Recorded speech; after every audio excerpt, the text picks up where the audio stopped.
Let me begin this episode by saying that I haven't seen the previous film, nor have I read the comic upon which this is based. When the first Red came out, I was just barely starting college. This was a while before I got hired by the paper, since I got hired for the summer of 2011. That's when I first started, and that was a great while before I started doing this show. So the original Red kind of slipped under the radar because I wasn't actively seeing movies at the time. I mean, I would occasionally go for like the summer flicks prior to being hired, and that was for films I was excited for, like Tron Legacy and Thor, but it was a long while before I started reviewing movies, and so I didn't really get to see Red during its theatrical run.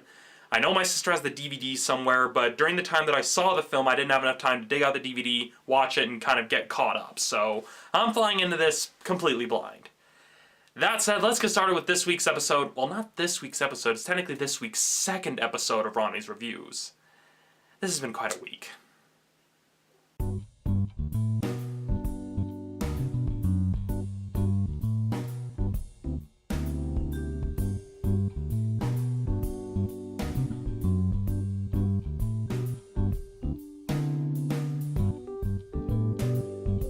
Given that I don't have that much to say about this film, I'm essentially going to time myself to see how fast I can give you my review. I'm literally copying Pro Jared this time.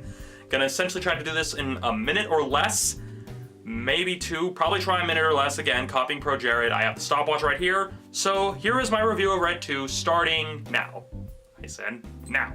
The story of this film feels like something ripped out of the typical action films from the 80s, similar to the previous film, or so I'm told.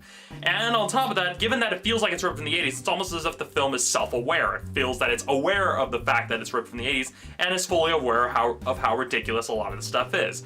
And now, since you don't have just now that you don't have just like the veteran CIA and all those super spies, you have also got Mary-Louise Parker's character, who is kind of like the everyman thing, kind of going on her first mission. That kind of adds a nice counterpoint. And one thing I really liked is how the characters are essentially making small talk with each other during the time that they're going on this mission, and even during some of the more critical parts of the mission, that they're constantly analyzing Frank's relationship troubles, which I found kind of nice.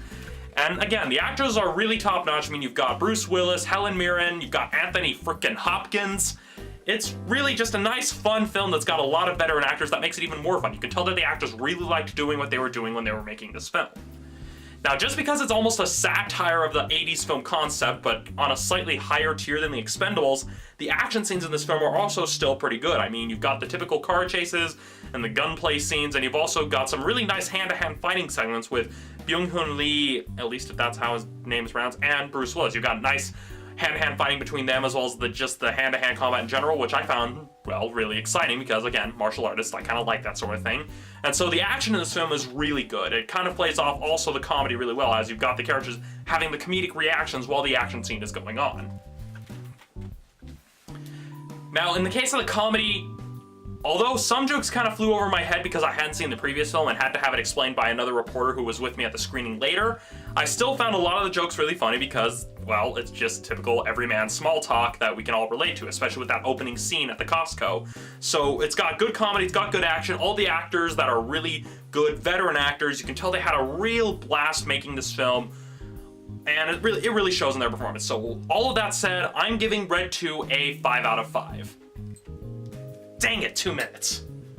Oh well, I tried. So that's it for this week's episode of Romney's Reviews. I didn't quite make the 1 minute mark. I was at 2 minutes, 7 seconds, and 6 microseconds, nanoseconds. I'm not quite sure how that works.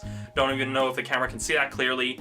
But point being, that's it for this episode. Tune in tomorrow. Yes, 3 movies in 1 week. I know that's a lot.